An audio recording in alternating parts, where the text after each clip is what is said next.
Hope that everybody arrives here safely and gets home safely and in good state of mind. Help the Planning Commission to make wise decisions that are in the best interest of the citizens of Canby. In your name, amen. I pledge allegiance to the flag of the United States of America and to the republic for which it stands, one nation under God, indivisible, with liberty and justice for all.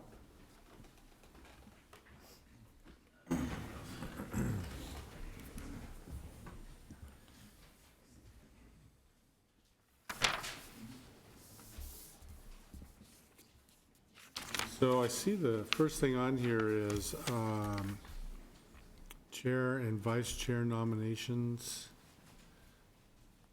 How do you want to proceed with that? Do we just? Yeah, the only question would be, since you're minus two members tonight, whether you want to do that tonight or not. Of course, we didn't know you were going to be down two members when we put this on here, but. Would Mayor, anybody? I make a motion that we delay it till we have a full contingent.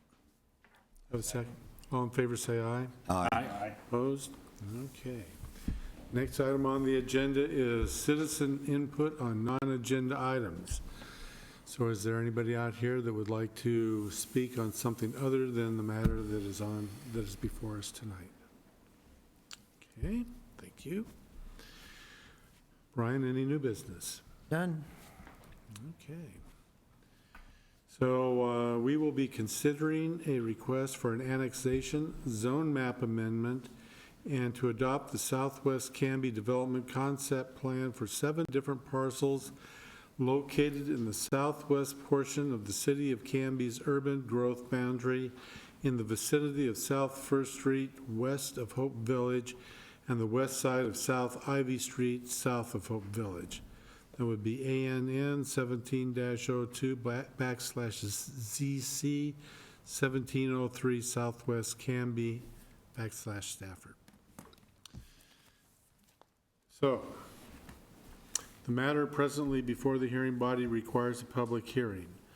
All interested persons in attendance shall be heard on the matter. If you wish to testify on this matter, please fill out the public testimony card and give to the recording secretary. At the appropriate time, when your name is called, please step forward to the microphone, state your name, address, and interest in the matter. For longer presentations, proponents and opponents may buy time from one another. In so doing, those either in favor or opposed may allocate their time to a spokesperson who will represent the entire group. You may be limited by time for your presentation. Generally, the applicant will have a total of 15 minutes to speak. The proponents will be given 5 minutes each, the opponents will be given 5 minutes each, and those thought to be neutral on the matter will be given 5 minutes each. The applicant will then have 10 minutes for a rebuttal. All questions must be directed through the chair. Any evidence to be considered must be submitted to the hearing body for public access and to become a part of the record. All written testimony received both for and against prior to the hearing shall be summarized by staff and presented briefly to the hearing body during the staff report. Testimony and evidence must be directed toward the applicable review criteria contained as indicated in the staff report, the comprehensive plan, or the applicable land use regulations which the person believes to apply to the decision. Failure to raise an issue accompanied by statements or evidence sufficient to afford the decision maker and the parties an opportunity to respond to the issue may preclude appeal to the Land Use Board of Appeals based on that issue. Failure of the applicant to raise constitutional or other issues relating to the proposed conditions of approval with sufficient specificity to allow the local government to respond to the issue may preclude an action for damages in circuit court. Everyone present is encouraged to testify, even if it is only to concur with previous testimony. At this time, I would ask that any member of the hearing body who has a conflict of interest to please indicate the nature and extent of the conflict and whether you intend to participate in or abstain from hearing the present matter. Okay. Also, if any member of the hearing body has had any ex parte contact with anyone prior to this hearing, including a visit to the site, please declare the nature and extent of such contact at this time. Okay. Does any member of the audience have any questions for any commissioner regarding conflict of interest or ex parte contact? Okay. So the public hearing will be conducted as follows. First, Brian will give the staff report, then we'll have questions. Then I will open the public hearing for testimony. The applicant will have no more than 15, excuse me. Went away. Applicant not more than 15 minutes, proponents not more than 5 minutes each, opponents not more than 5 minutes each, neutral not more than 5 minutes each, and then there will be rebuttal by the applicant, if necessary, of not more than 10 minutes. At that time, I will close the public testimony. More questions if we have any, discussion and deliberation by the folks up here, and then we will make a decision. Okay, any questions? Okay, Brian, let's take it away. Commissioners, I understand one of our commissioners is watching the game, I believe. What? I think one of the teams was his alma mater or something. Oh, that's right, yes. Yeah. We will excuse Mr. Boatwright because he had a conflict of interest. He is a Georgia graduate, so there you go. Okay, the application that's before us tonight is for annexation, and so there are 7 tax lots, as you mentioned, that are proposed for actual annexation at this time, and they're all located in an area that's been called the Canby Southwest annexation area, and it is generally south of Hope Village and west of South Ivy Street. Over including an area that's west of South First Street, all the way over to Elm Street. And generally, the development concept planning area goes down to the Malala River top of Bluff. And so that's interesting in that the top of Bluff is what is defined in our comprehensive plan as the urban growth boundary line. And so they've done a pretty good job to use contours and such to outline where the top of the slope stops, and you pretty much level out at that top of slope to define that urban growth boundary. We don't have any specifics other than a statement in our comprehensive plan that says top of bluff.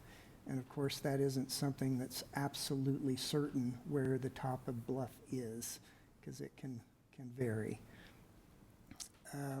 With that in mind, we are planning at this juncture, at least, for the urban growth boundary, rather than following along the top of bluff as you go along the river, and as you get over close to South Ivy Street, the contours would say that the urban growth boundary goes back up along the former highway, Markham Highway, South Ivy Street, and then back down the other side where you're back at the top of the bluff again. And our plan is to be a little bit more practical, since it isn't defined any clearer than top of bluff, and to just, at this point, follow straight across South Ivy. So we end up with a more practical boundary, and all of South Ivy down to the bridge basically would eventually be in the city of Canby, and then everything on the other side of the bridge at the river would be outside. And that's our current plan. I thought I'd mention that to you. The development concept plan is then all of this outlined area in here, and an amendment made after the application was first started and it was to add in what is designated in the orange right here, these particular tax lots. There's 4 tax lots here, and these have already been annexed into the city, and they have the designated zoning that's there. It's R2 high-density zoning. The applicant left them out originally since they already had been annexed into the city and assigned a zoning district. But the concept development plan does clearly indicate where the boundaries of a plan for an area is supposed to be developed. And so the DCP is intended to include that.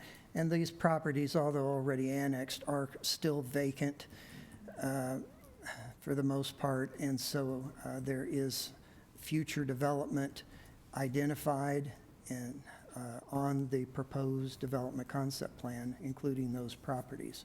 So I want to let you know that that is included in the areas, therefore matching the annexation development concept plan map that you see in our annexation ordinance at the very end of that ordinance, and indicates that when you have a property proposed for annexation in a defined development concept planning area, then before that any property that would come before the city council for annexation, the council must adopt a proposed concept plan for that area prior to annexing any property.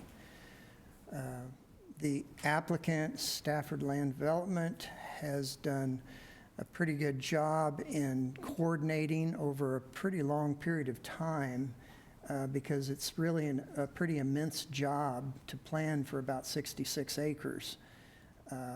Several tax lots that aren't currently involved in this annexation application had to be looked at and coordinated so that they could come up with a reasonable plan that as many property owners as possible to try to get to agree to the proposed concept plan. This is showing the actual tax lots that are involved, the 7 tax lots that are involved in the annexation. And they're outlined here, including the red boundaries, the right-of-way for Fir Street that will be annexed along with the properties here on the west side. And then there's 2 tax lots over fronting on South Ivy Street as well. And the intent here is to also annex the entire 60-foot right-of-way of South Ivy that's adjacent to those tax lots and a little bit further north, adjacent to these 2 lots that were annexed previously. The jurisdiction of South Ivy, even after and should it be annexed, is still Clackamas County's control and operation. Eventually, the county, of course, would like to see the city take over streets and such as we annex them into the city. So we feel like it's an appropriate thing to annex the entire right-of-way at this time. But I wanted you to be aware that does not change who is in control and is in charge of the maintenance of that arterial street. And it will continue to be the county until a separate action is taken place between the Board of County Commissioners and our City Council to change that jurisdictional and operational issue on that particular street. We are currently looking at changing the jurisdiction on South First Street. And so we expect that will probably happen. I don't believe it's happened yet, but I know the city administrators is strongly considering taking over the existing South First Street from 13th Avenue southward to where it currently ends. And that street actually was constructed and built to a city standard. And that's one of the concerns about taking over county streets, is when they aren't built to a city standard. Well, this one is, and so it's one that's on a higher priority in the list of trying to take over because of that particular aspect. And the fact that we've got some proposed annexation and such going on down here in this particular area. Our intergovernmental agreement says that during annexations, we should take over the jurisdictional control of local streets. However, arterial streets are to remain with the county in their jurisdiction. So that's what's happening along those lines. The applicant, in developing the development concept plan, the DCP as our annexation ordinance calls it, is responsible for concept planning the infrastructure for the entire area. And the intent is basically, we use the words to help the city avoid piecemeal annexations. That's annexations, probably the definition is that without adequate thought on how one property's annexation might affect others that are in the area over time, and to have adequate thought processes in the planning for adequate infrastructure for both streets, parks, water lines, and sewer lines, so that you know they're being planned and located in a manner that's going to serve all of the tax lots that will eventually desire to be annexed into the city in that particular area. And so that's what the applicant has done in preparing. Here you see a sanitary sewer master plan for the entire approximately 66-acre area, laying out how the area could potentially develop in a conceptual manner, indicating where streets are going to be. And in this particular map, I brought it up partly because the importance of the tax lots that are being proposed for annexation in this area quickly, if possible, have been found to gravity feed to our existing sanitary sewer system. Tax lots that are located down in this area that aren't part of this application right now have been indicated to likely need to flow to a pump station that is currently proposed by our master sewer plan to be located in the extra wide right-of-way that's just before you get to the bridge, or along the west side of Ivy Street in this area, where I think it widens to almost 248 feet in width. We also have some information submitted by, is it Direct Link? I forget the name, that indicates they would like to put some telecommunications new service that might work in this part of town down in this area next to the city's pump station as well. So we have written testimony that was submitted from Direct Link about that as well. I think we got the water line master plan on here as well. Again, indicating how we can serve with the existing lines and proposed lines shown and their size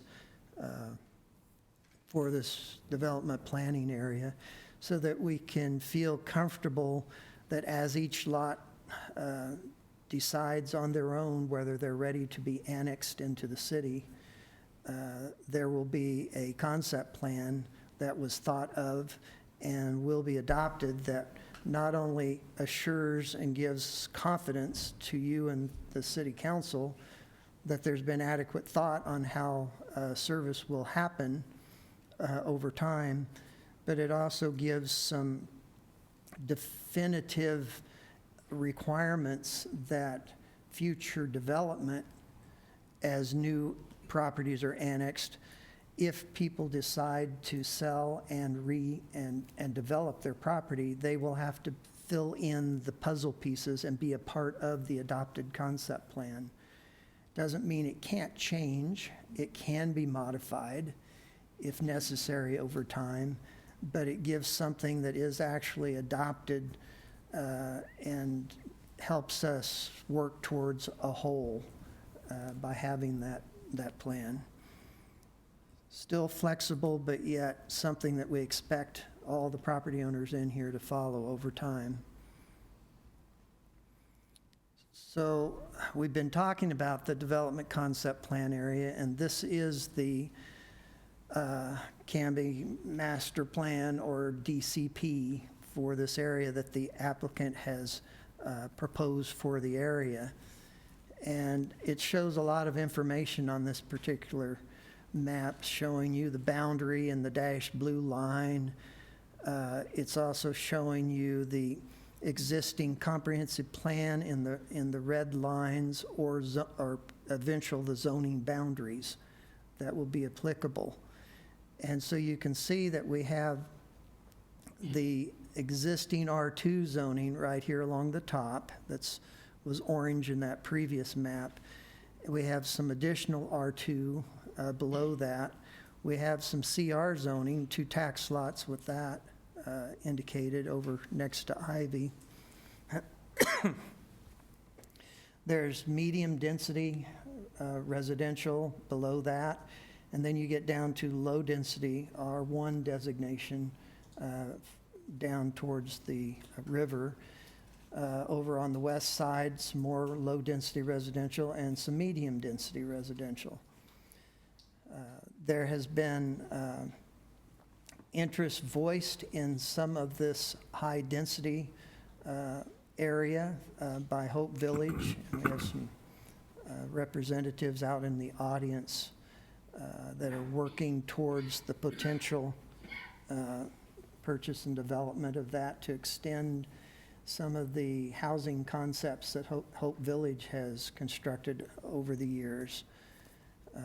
And some of that more recent has been their duplex, and I think the Planning Commission remembers working on those 6 duplex dwellings on the west side of South First Street. The other thing that's shown, of course, is the circulation patterns with the streets. This is not a definitive outline of what the lots will be. As you can see up here in the high density area, there's nothing but a circulation pattern outlined where the streets will be. So at this point, we're not sure if it will be a subdivision or it may just be left as single tax lots and developed that way in a high density manner like apartments are and that kind of thing. Down along the river, there is shown a linear trail, and that's identified in the green. There was considerable discussion about that through the early planning stages, and it does follow right along the top of the bluff. There was some early thought of putting it down below, but of course, with our definition of top of bluff, that would have put the a proposed pathway outside of the urban growth boundary. It would also put it in harm of potential flooding being down towards the water along the Malala River. So we felt like this was a much better location for a proposed linear park, and that park has been deemed to be called a component of Canby's Emerald Necklace. And I've got some information on that later on here I might show to you.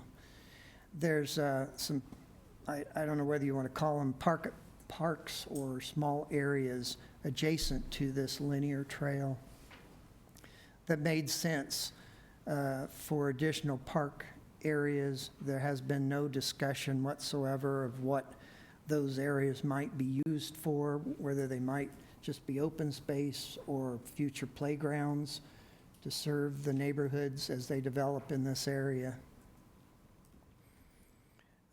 And how this usually works is the city has an ordinance requirement, and chapter of our land development code that gives the city the option of selecting whether a proposed development, once this is annexed and they bring in a proposed subdivision for development, whether they choose to pay system development charges for parks, or whether they choose to dedicate land in lieu of those system development charges.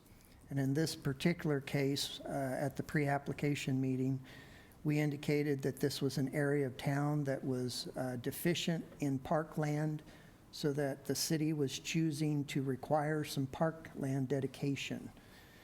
And that one of the most important components from our adopted Parks and Recreation Plan and our Parks Acquisition Plan was to provide a pathway for the community along the Molalla River that could eventually connect and form this emerald necklace around the outside edge of Canby, following the river, the Willamette River, and then the Molalla River, and making connections where we need to so that they're accessible and people can enjoy the resources that the rivers in our area offer us.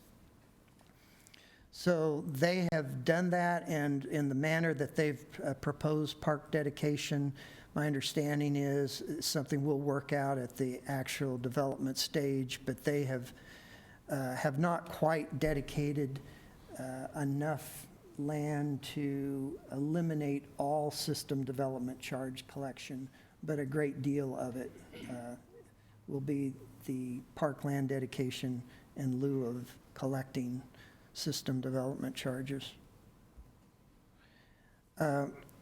Later in the process, even after we put out the first packet, the applicant, in working with a couple property owners, we have, and you have some testimony in your packet at the very end from Tom Scott and the company that Tom Scott represents, and he's located in this area right down in here. And there's also testimony from Ed Netter, who owns that lot right up here, I believe. I may get that one. I believe that's his lot. And then he owns an acre there, and another, I believe this is the tract he owns as well. It's about an acre. And they have some concerns about having a trail designated across the top of bluff that includes their properties, and that's indicated in the letter, along with several other issues that they've brought up. And one of the issues is related to concern when this all develops out as this concept plan proposes. There is concern that I'm trying to think if it's on here or not.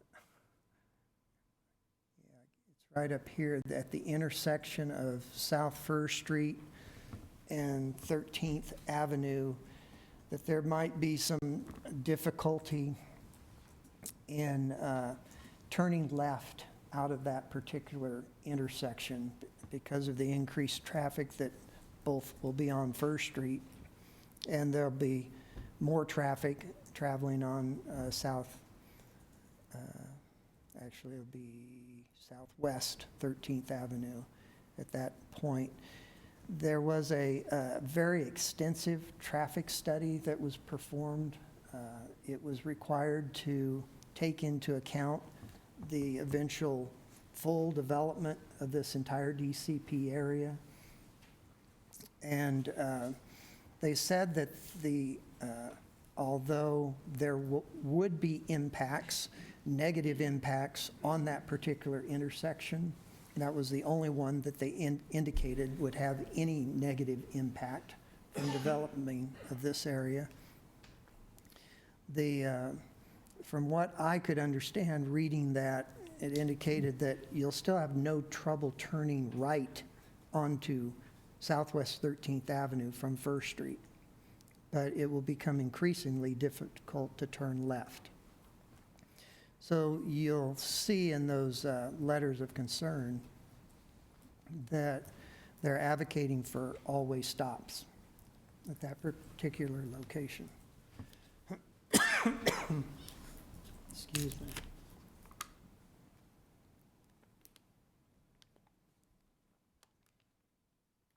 Brian, what was that intersection again? Southwest 13th and South First Street. So DKS has indicated, though, in the traffic study that it doesn't warrant. We've talked about warrants before. It's national standards on when it's suitable to do signal lights, always stops, other various traffic control measures. And they indicate the national standards would not be met even with full development of this, but there is a recognition that the level of service or difficulty and then perceived safety from individuals trying to make those left turns onto that street certainly will be impacted, and there'll be significantly more delays as a result of eventual full development of this area at that location. One of the things that the applicants have pointed out in their proposed circulation system and volunteered very early on was to make an additional way for the subdivision on this west side of First Street to have another means of access other than going out to Southwest 13th. And so you'll see that there's a street heading out over to the existing Elm Street that then goes up to Southwest 13th Avenue. And so it's anticipated that there'll probably be a 50-50 distribution. And I think there's something in the traffic study that talks about that. And then eventually, as more of the DCP area over here between First Street and South Ivy Street develops, there'll be, I guess what's indicated here is extension of 18th Avenue will provide a means of going over to South Ivy, and so there'll be another route for people to take as well if it becomes particularly problematic at the South Fur intersection with Southeast 13th. Another concept that I wanted you to be aware of, if you didn't look too closely at the, well, let's go back and look at the map again. If you look at this master plan for the area, you'll see this kind of bulge located here at the intersection of 17th Avenue and South Ivy. And this is indicating a potential roundabout to be constructed in this area. The plan for a roundabout was really came up in a conversation while we were setting the scope of work for the traffic study for the area. And I moved forward with advocating for the idea of planning for a potential roundabout at this location, and had the traffic study give us a little bit of information and make a recommendation on to whether they felt it would be a good idea at this location. The study recommends that it would be a good place for us to utilize the advantages that a roundabout has. And the two reasons that it's being advocated, the number one is that it definitely has been demonstrated everywhere it's been used in the nation as a way to calm traffic and slow traffic down. And so we think this is an ideal place for that to happen, as this was the former highway coming into town. It's a county road now. And people are traveling 55 miles per hour at a minimum as they're coming northward into Canby. And it would be a good technique to easily slow those cars down as they enter the urban environment and say, hey, you've arrived at Canby. And so that's basically the second primary purpose that it can serve, is as an entryway to the city. It automatically does that. it catches your attention, it slows you down, and it also offers an opportunity for us to design an entry treatment in the middle of the roundabout. I don't know how many of those you've seen. Some of them aren't all that attractive. Other ones are amazingly attractive and can have artwork, landscaping, a variety of things in the middle of the highway there, or this arterial road. There are some complications in proposing such a thing. Since it's not currently an adopted proposal in our transportation plan, it would need to be, our next work on a transportation plan update would need to include such a project. And once it did that, it could become a capital item that system development charges could go towards paying for over time. What we would do if there is support for this concept and approving the development concept plan with the roundabout is we would finance that through a formal capital project that would be designed and funded within our TSP and our capital improvement plans. And we would have improvements contribution from both sides of South Ivy, because a roundabout doesn't work unless you have the entire roundabout, and you can only build half of it today because of the property that's proposing to annex and eventually develop is only on one side right now. So until we're able to secure the additional right-of-way on the other side, it's not going to happen. We would wait until development occurs on the other side of the highway as well. So we would have people contribute what would be the normal half-street improvements dictated by, in this case, Clackamas County for South Ivy, since they have jurisdiction and determine the standards for that. And what we would hope is cooperation in placing that money in a fund to go towards the eventual funding of the roundabout, rather than making actual improvements to the road at this time without the roundabout. And so we'll just have to see how that works out through timing, how quickly this develops, should it be annexed, and whether we can work those details out. But that's how far we've gotten in the current planning along those lines. Other pictures of how that roundabout could potentially work and even be built without another street going out the east side, although there could be a street going out the east side as well. I was talking about the level of service and the other measure that we do in the traffic study that was performed. And they talk about level services having ratings from A to F, F being failing, just like in the grading system. The city has adopted a minimum level of service for certain roads of D, and that is very common for communities around the road, the area. It's possible, and we've even spoke of whether we should be adopting a C level of service, but of course that involves a lot more intersections failing a lot sooner in Canby and costing potential taxpayers and or developers a lot more money if we were to raise our adopted level of service.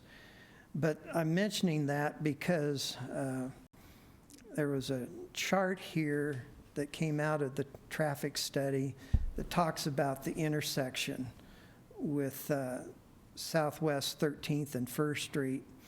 It talks about it being a two-way stop control right now. You have stop signs as you approach 13th Avenue, so you can't freely come out. You need to stop and look before you come out on the street. But this is the chart for 2035, when this area could potentially be completely built out, indicating that the volume to capacity ratio is 0.22, and 1 is failing, basically. So the lower you get, the better. And so there's not a problem there, even with full build-out in the volume of Southwest 13th and/or First Street. But then on the level of service, it had indicated that it talks about the worst movements that are involved. And so my understanding was the current level of service turning right onto 13th has a level of service of A. And with the 2035, I think it might have moved down to B, but the left turn moved from A all the way down to D. And so this, I wanted you to see, because you often question these traffic studies, but they do give us data and they do talk about that. The issue is they don't say to do something about it when it gets worse until it fails. And so that, and that's because that's the level of service that we've adopted. But it is good to know what the impacts are, and that's what the studies and the facts in them are telling us. They don't always say we need an immediate solution to the problem. I've got a couple slides in here. I'm not going to take much time on them, but I wanted you to see in writing that Canby has been discussing the Emerald Necklace in our adopted Parks Master Plan. And it's mentioned in here as one of our goals is to create an interconnected system of parks and trails linking existing parks and trails to a perimeter trail system roughly paralleling the urban growth boundary along the two major rivers that are surrounding Canby. And so it discusses that in the Parks Master Plan. I think it was, one of the plans was approved in 2001 or 2003. And it talks about how important that concept was in the parks planning for the community. We also did a citywide visioning process in 2013, and under Parks and Recreation, it talked about, again, came from all, and this was all about public input, the visioning session that the city held, is how important it was to try to work towards our multi-purpose trail system and completing the Emerald Necklace and look for all the opportunities where we could take advantage of making that actual vision come to life. The map was included in our master parks acquisition plan, indicating again, like for what we're looking at today, coming across South Ivy Street right here, and somewhere near or along the urban growth boundary, having a trail system that would interconnect and eventually come over to Elm Street that we were just indicating below was the other edge of this planning area that we're dealing with. And another concept plan just kind of blowing up and showing you where certain connections might be made in a conceptual way in the 2003 plan.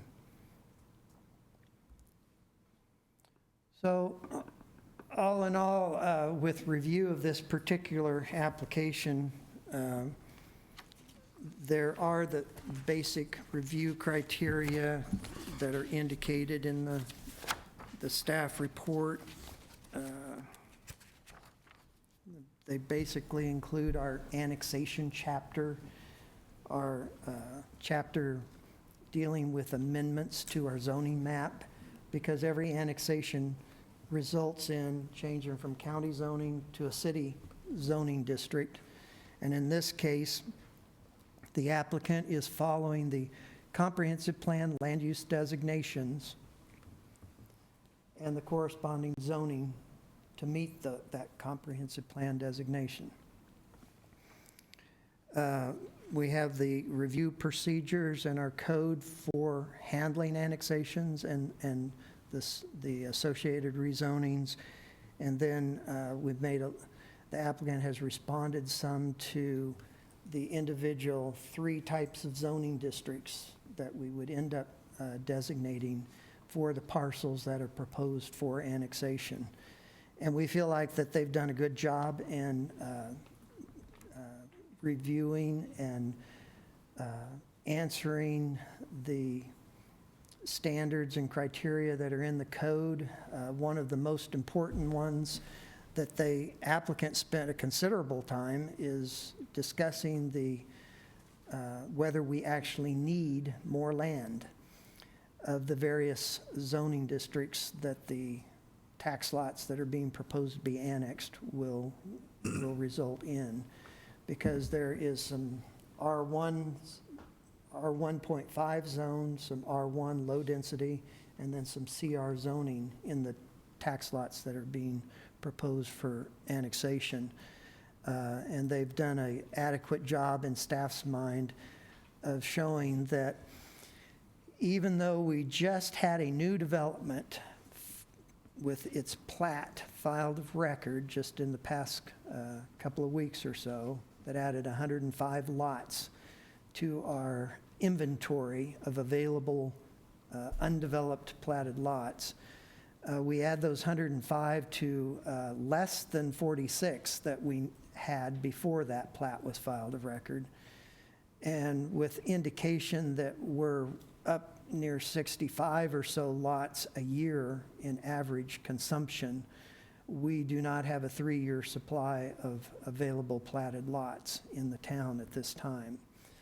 They even took it a step further and indicated that if all of the current plats that have been proposed, the North Redwood Landing site that was recently appealed, the Sprague 22 lot subdivision on the end of North Maple, the South Ivy project, which was only 12 lots, but was actually denied by the city council at a recent meeting.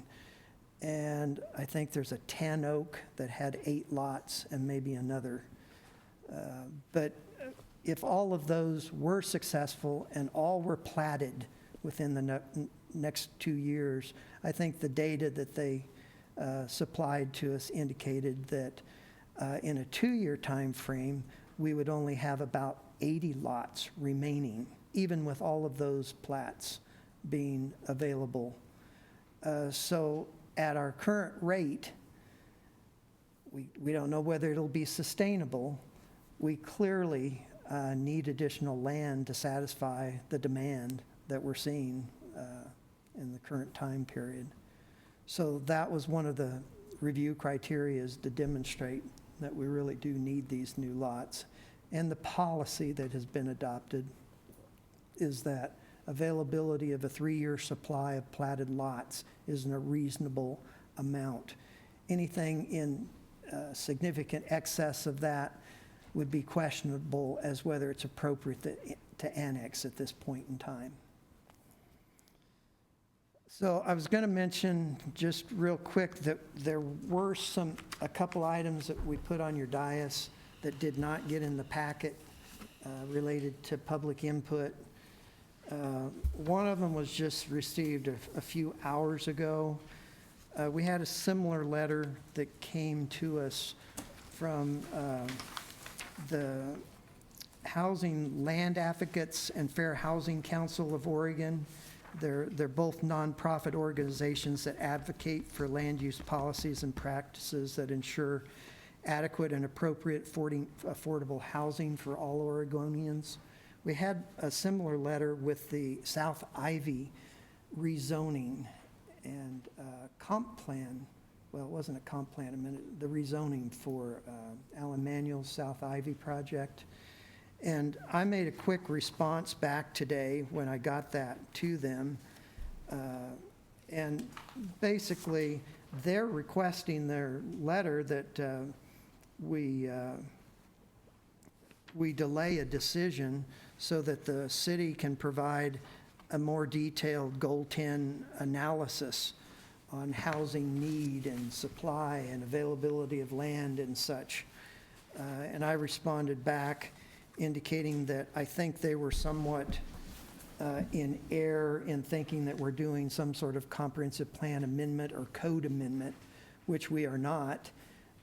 This annexation completely follows our adopted comprehensive plan designations and the zoning that is appropriate for those plan designations, and that since we're not changing our comprehensive plan, we really shouldn't be required to do more detailed analysis at this point in time.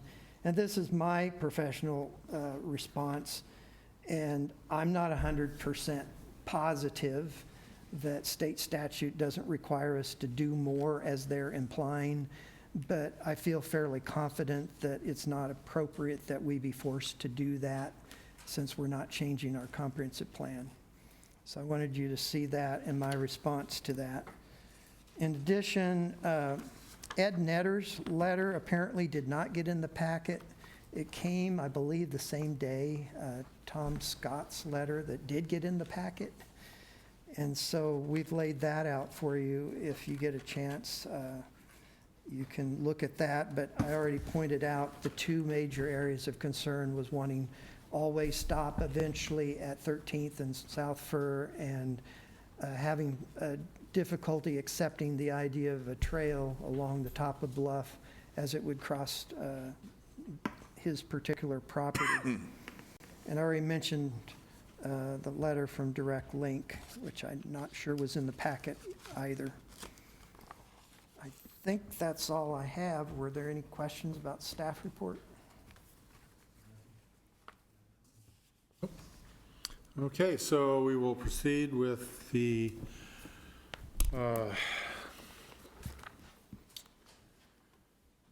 applicant. You'll state your name and address. Push the little button that says push. Push right. Yeah, there you go. There we are. I think you're all set. Hi there, Chair and Commissioners. My name is Gordon Root. I'm with Stafford Development Company. Our address is 485 South State Street in Lake Oswego. Thank you for your time tonight and review and consideration of our application for the annexation of this area. While we don't have an equitable interest in all of it, we do a portion, and therefore, since we wanted to come in, and the portion that we have the interest in is on the west, the R5 and the R1, which is west of First Street, and that's 62 lots there. It's the Beck properties. And as a result of us wanting to come in for an annexation, we did come up with, yes, we have to have the comp plan of the area. So it's been a very long process to get to here, and it's taken a lot of coordination with all the other property owners. We had the notices, we had the requisite meetings, we had conversations, we had revamps of the proposed layout, because when you start drawing boxes on other people's property, sometimes they're like, no, don't do it here, don't do it there, and yes, do that. We have coordinated with the majority of the property owners to bring to some level of satisfaction there. I think it's important to really understand that, Canby is a growing community, which is why we're here and continue to be here. We feel like it's a long-term stake. We've had projects on, Pine Meadow and Franz Meadow, and then we continue to work toward additional projects here in Canby.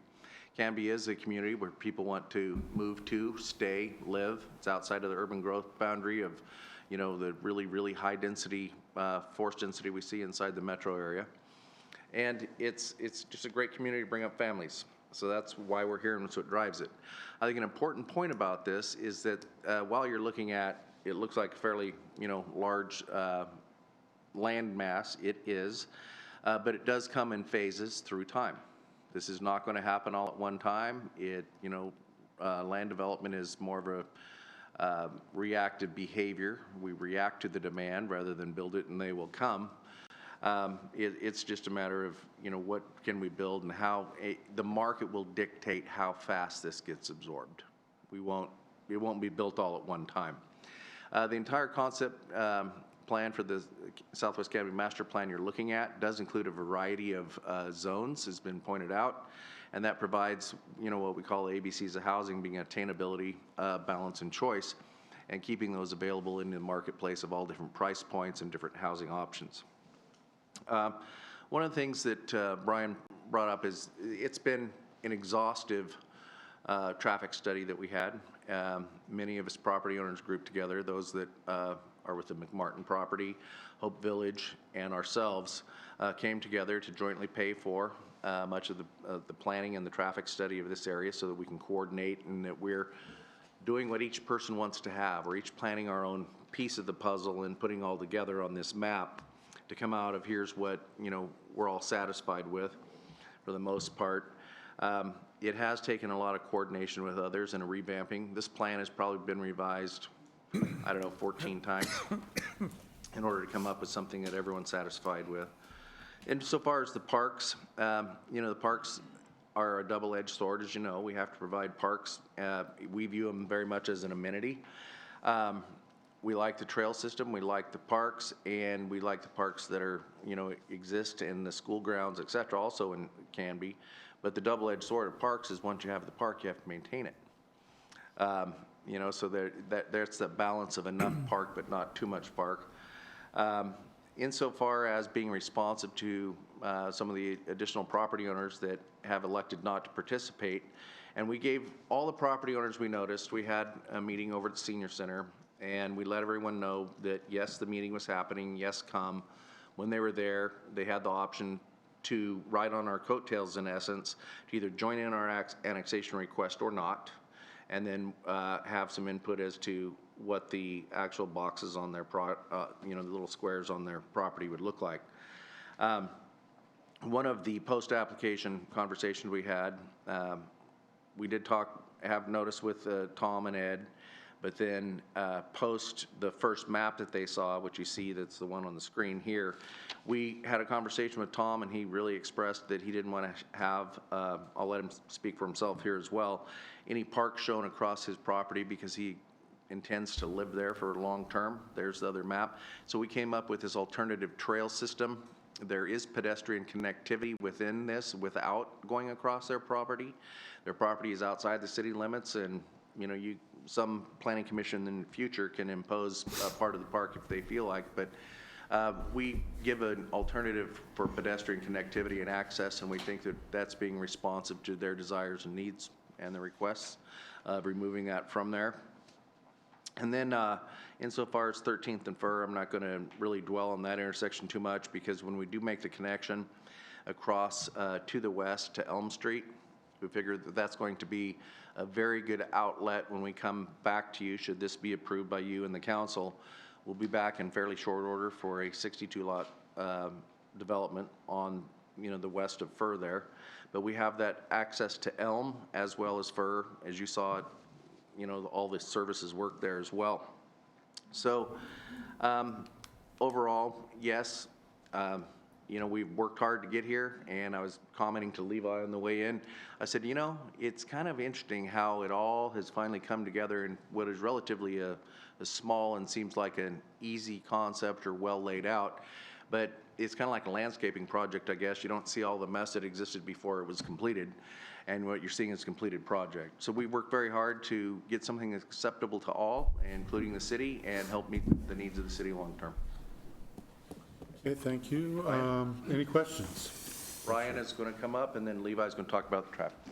If whoever's going to speak first, just name and address, or you can both give your name and address and speak whenever you darn well feel like. Yeah, my name is Ryan O'Brien. I'm a planning consultant representing Stafford Development Company. Address is 1862 Northeast Estate Drive, Hillsboro, Oregon, 97124.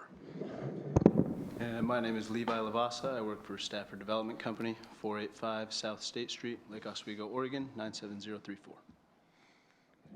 My presentation is going to be very short. I'm just going to comment about a couple of things, and that is that 13th Avenue and First Street intersection. Wanted to correct Brian real quick on that. At the level of service for right turns existing is an A level of service, and it's a B level of service for left turns.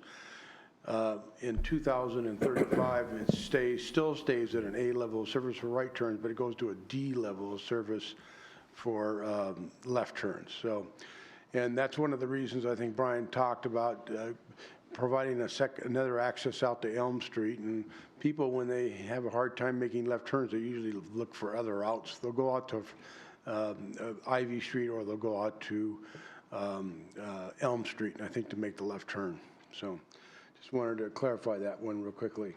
The land uses were complying with the comprehensive plan. All the services are available west of Elm Street, where the Stafford Lane Development Company is proposing their subdivision, that it has gravity sanitary sewer service. The rest of the property east of between Ivy and Fur has to use a pump station, and also the property south of the Beck property, which is where Stafford Development Company is proposing their subdivision. They have to go through the pump station, and they're going to have to coordinate with the city.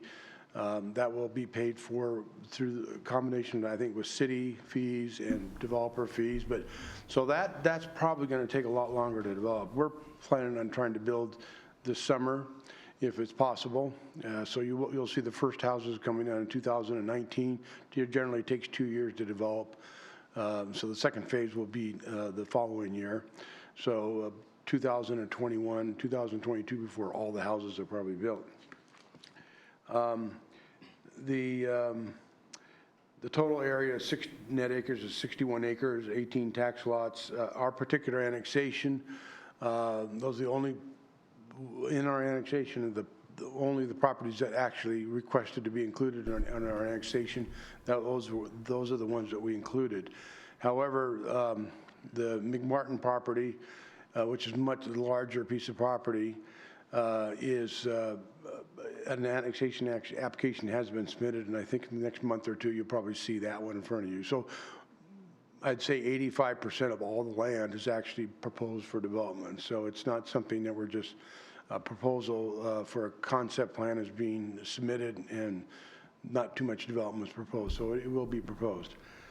So the last thing I wanted to point out is that we have these little pocket parks along the trail system, and we think the system works really well.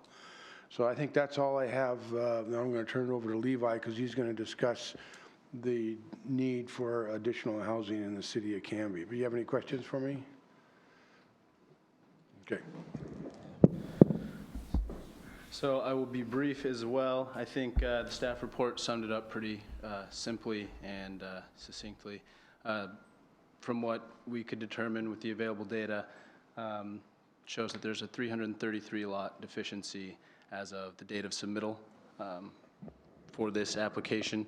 And after the 105 lots that recently recorded, that goes down a bit. But then, like Brian said, we took it a step further, looked at all the proposed subdivisions that have been approved to date, or at least up to December 12th, I think it was, when the memo was submitted. And even if all those were to plat today, not over the next 2 years, I think Brian indicated, but if all those platted today, there'd still be an 80 lot deficiency for the 3-year platted lot supply. And I don't want to get into it too much, but I did graph, I don't know if that'll pull up here, just to kind of show some of the data. I don't know if it'll zoom out far enough. Yeah, so if you can zoom out there. The 3-year inventory over the next 30 years is averaging out to about 390. To 2020, it's 379, but over the next 12 years, it's averaging out to about 390. So we set a baseline there. 390 is where the city wants to be close to, just so they have enough land to accommodate all the new houses that are required to deal with the increase in population. And a big part of where all this starts is population, right? And what we did in our analysis was try and bring down the future population, because a lot of what was out there, and excuse me, and what was used in some of the city master plans have really high projections for future population of Canby. And if we use those, some of them were almost scary numbers, how much land needs to be brought in. So to be more realistic, after we submitted, staff noticed that there was some other data from Portland State that would make it maybe make a little more sense and be more accurate. So we took the Portland State data, compared it to the Metro data, and we were able to make a little bit lower assumption for future population, and still we come up with this really big deficiency. And so the graph you're looking at, we have that baseline of 390 over the next, through 2030. And right now, when I first submitted in 2017, there were, I think, 36 or 46 available lots, and that's the orange line there.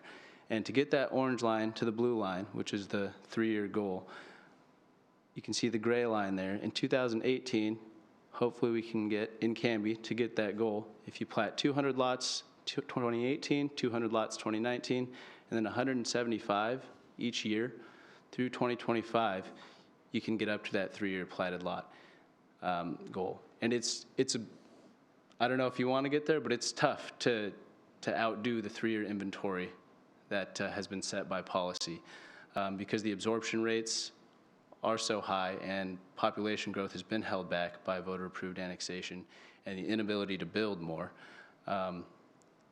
Bringing more land in should not be a question for quite a while, just based on the sheer deficit that exists right now. So I think this is a good step. This is a step in the right direction. Southwest Canby Master Plan has been identified as a place for growth, and we've shown that we can hopefully make some of that growth happen soon and happen well, and really be an asset to the community. So hopefully we can keep moving forward and make this project happen. Do you have any questions? Any questions? Well, I think you're making the assumption that, you know, Canby wants to look a lot like Beaverton. That would be the wrong assumption. You know, that's not, you know, from my perspective. We're cramming more and more people. Brian knows that we don't like, we've had many discussions about the increased traffic that's going to come along with all of this growth. So to make the assumption that we want to cram more people in here just because of growth is a good thing. I'm not so sure that that's, you know. Yeah. So I agree. You know, I'm from a small town, and I love the feel of that. And what we had to do for this analysis, which is required by the code, it says you need to base it on anticipated growth. So that's all we did. The anticipated growth was really high. We tried to bring it down so it was less ominous. And the anticipated growth is there because that's what how they really expect the population to grow. And if you don't allow the city to expand to a certain level, of course you don't want to look like Beaverton. This is Canby, and it's people know it like Canby, you know, and that's why people want to live here. And if you don't grow, though, the affordability or the attainability of housing just goes down because there's not enough supply. Prices start going up, people start getting pushed out. So that's why the growth is necessary, and I know you guys all know that, but it's just to balance the price of houses, because you don't want to end up like Portland either, where there's not enough room for the amount of people there, and those who've lived there for a long time can't stay or buy new homes in the area. So it's all balanced. do you know what the average price of a home here in Canby is? I mean, About $380. and you think that's affordable? No. Okay. No, so that's, yeah, exactly. So if we can do growth and do growth well, and do it to the way that your code and your community has been set up, then I think that can help that number. Any other questions? Okay, thank you very much.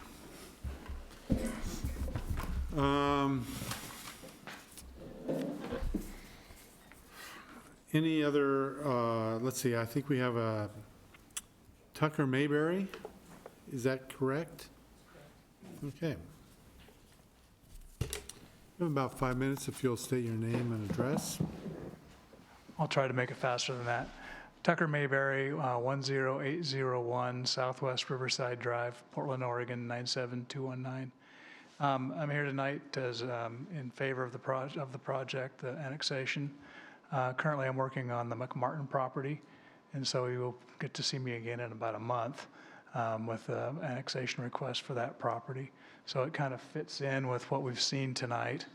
And again, we like the plan, we like how things come together. And we will work with some of the other property owners that we touch to make sure that our final plan, as it were, that we would ask for approval for would take care of some of their concerns.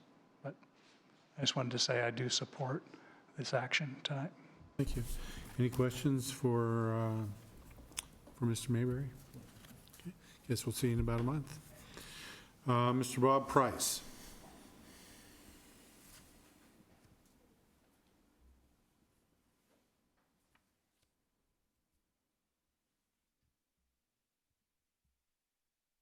My name is Robert, or Bob Price. Address is 3935 Northeast 72nd Avenue in Portland, 97213. I'm a consultant to Hope Village. I've been a consultant to Hope Village for 8 or 9 years while they've done a number of things out here in Canby.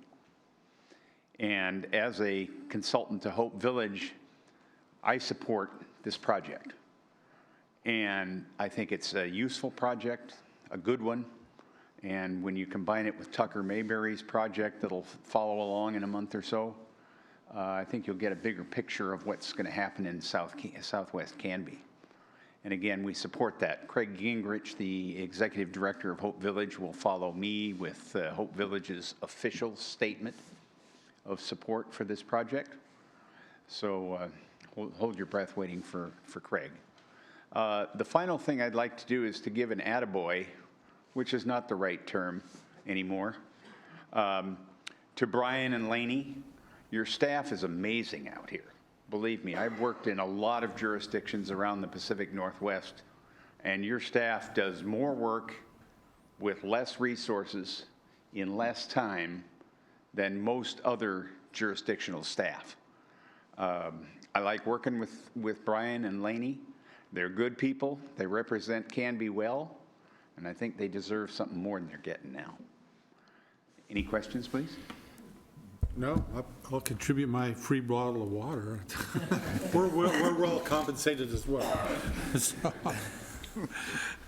Thank you very much. Mr. Craig Gingrich.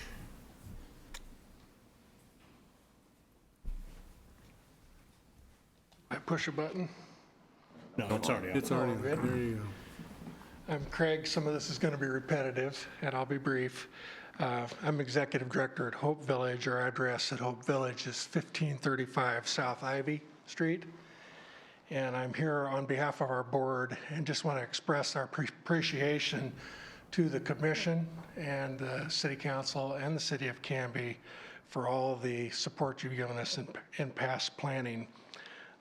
Your support has helped us realize our mission to become a significant provider of senior housing and services. And tonight we want to offer our support for the proposed annexation and development concept plan that's before you. We look forward to participating in development plans in Southwest Canby, and we're happy to answer any of your questions. Any questions? No. Thank you very much. So I have Mr. Ed Netter. He didn't put down whether you were pro or con. So, but based upon your letter, I'm going to put you down as a kind of a con. So Mr. Ed Netter.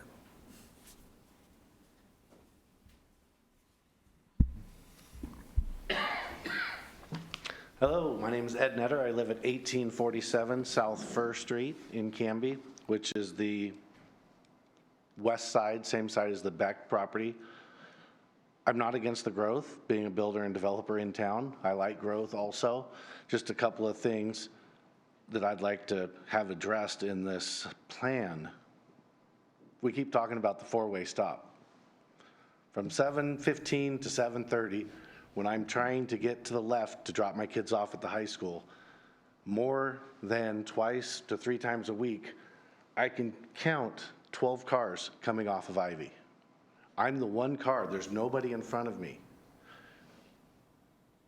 if there's 62 houses in the Beck property, that means, let's say half of them go this way, half go that way. Well, the people on Elm aren't going to be happy that they're getting 30 more cars coming out that way. Now the ones that are on Fur are going to be backing up. When the McMartin property goes through, it will be faster for me to go out 17th, hit Ivy, hit 13th, and cut in front of the people that are stopped behind the cars on 13th, trying to get out left or across. When they put the four-way stop in at Elm, that made our traffic worse coming out of 13th. I've lived there for 14 years on Fur, because it's to the west of 13th, and it spaced the cars evenly apart so you couldn't get between them. Before, different people came at different speeds, so you could get through.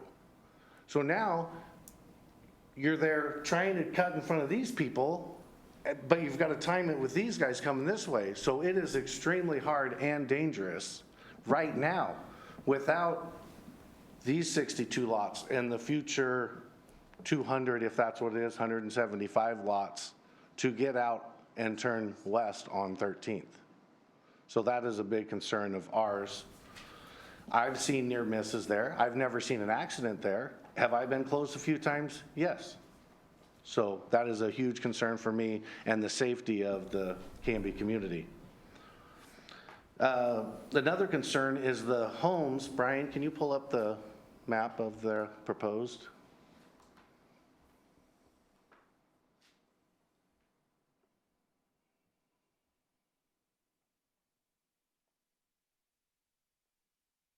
With this plan, it has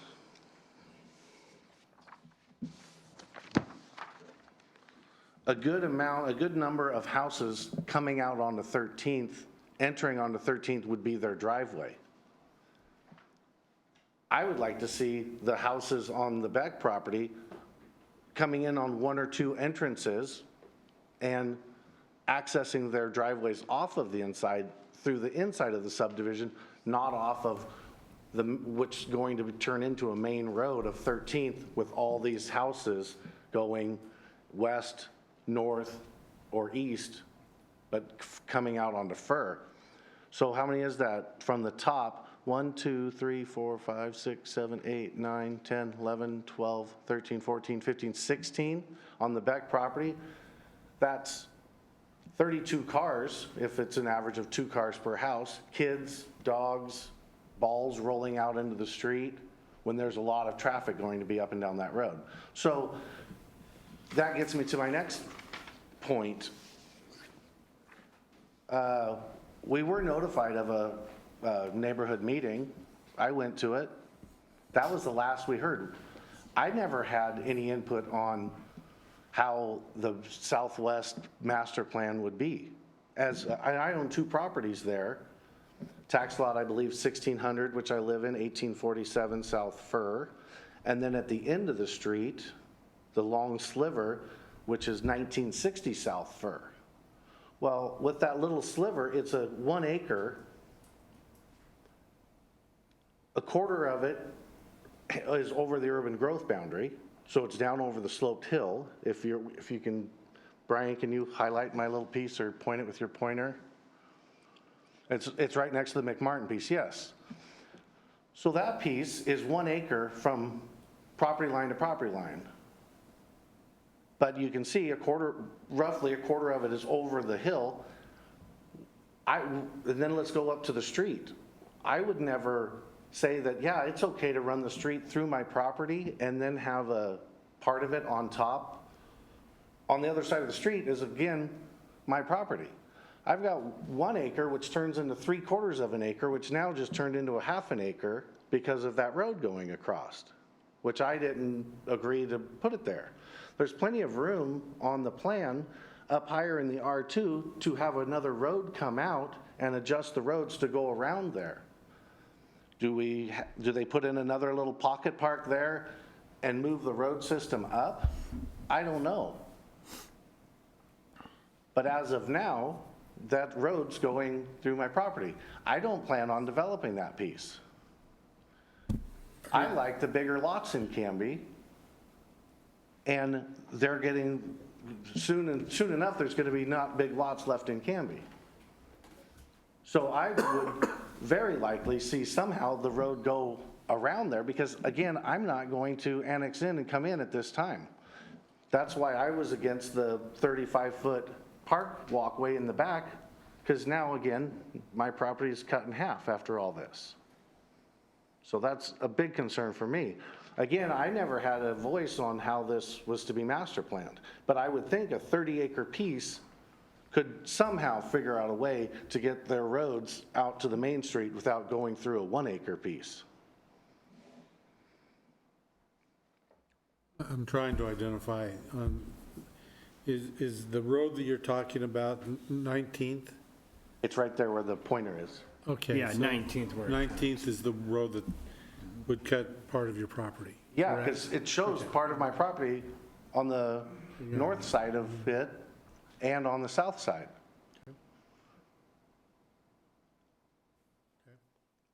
I'm I not, just wanted to be clear. yeah, again, I'm not against the development by any means, just maybe tweaking it a little bit so that it makes everybody happy and workable instead of, again, losing a third of my property because of the road and then what's there on the other side.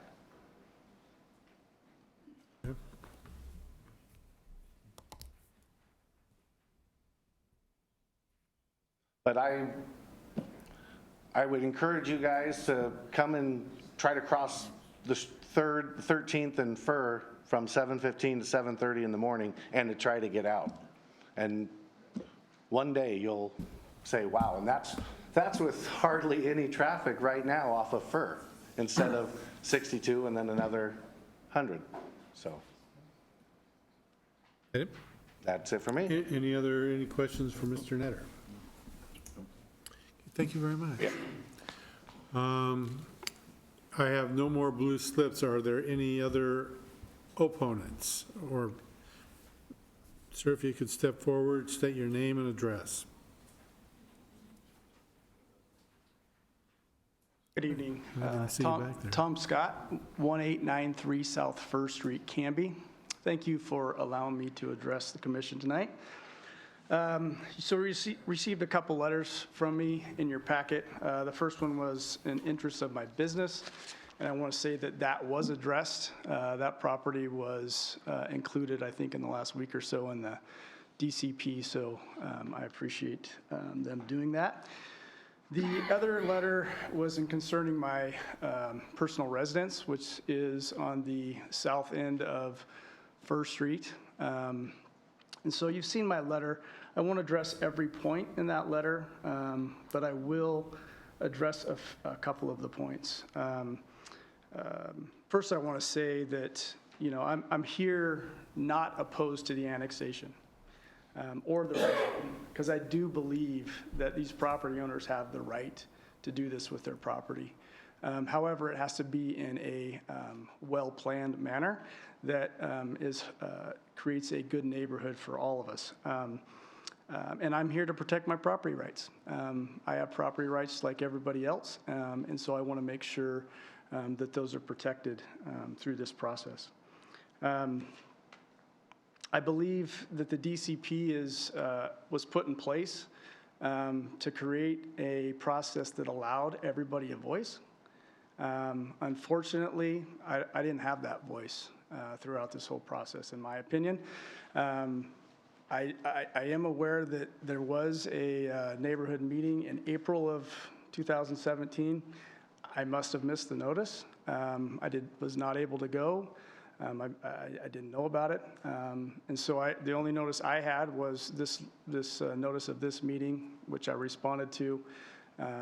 And then I will say that the applicant did get a hold of me last week, and we did have a meeting and talked about some of the issues. But I think that the reason we have a DCP is to go through a process that is well-planned, and we have a lot of people with a lot of voices, not just the people that are annexing. I've chosen not to annex.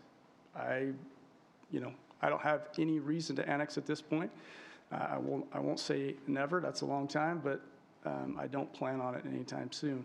So I'm disappointed, and I stated that, and I don't think that's why the city of Canby put these DCPs in, is to close people off and not allow them. So I'm disappointed that the city and the applicant couldn't do a better job throughout the process. I do want to address a few things in my letter in front of you tonight. The driveway access on the First Street, like Mr. Netter discussed.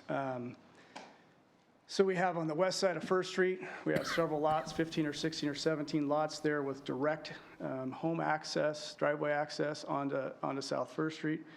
I do realize that this is considered a residential street right now, and code does allow driveway access with some spacing, and I don't know off the top of my head what that spacing is. However, I think you do have the authority to not allow that. And I would point you to page 8 of DKS's traffic analysis, where it talks about neighborhood through traffic study. It talks about protecting the livability of neighborhood areas. And it specifically talks about South First Street. It says the developments anticipated to add significant traffic levels to residential streets are required to develop mitigation that will reduce the impact. Development is considered to have a potential significant impact when it adds 30 through vehicle trips during peak hour to adjacent residential streets with an average daily traffic volume of 1,200 or higher. It goes on to say that this will significantly add traffic to South First Street above those levels, and that therefore the project would add significant traffic levels to the street, increase the ADT to 1,970 vehicles per day. Potential volume reduction measures to address the impact could include diverters, movement closures, decreased routes. And so it goes on and it talks about that, and yet we would allow accesses directly onto First Street seems crazy to me. It seems like a very dangerous endeavor, and it makes no sense when the property could easily be redesigned to have all those accesses onto a street that's much less busy. The second point, I do want to address the four-way stop. Mr. Netter's, what he's talking about South First Street and 13th Avenue is correct. It's impossible to turn left during peak hours right now, impossible. And it takes several minutes, and when you have 30 cars stacked up there, that's going to become a problem. And it's going to be very dangerous because people take chances when it becomes a problem. And so whether you address it tonight, whether we address it during the actual approval of the subdivision, or whether it gets addressed 5 or 6 or 10 years down the road, it's going to be a problem. I can tell you from owning that property and living there for 14 years that it's going to be a problem, and it gets worse and worse, and this is going to add significant to it. So I'm not going to make a huge point of that, but I will be back when it comes to subdivision to reiterate that point. The park, the walking trail park.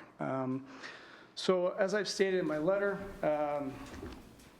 the park, the DCP, which the City of Canby Code says is binding for all property owners located within the boundaries of the designated DCP.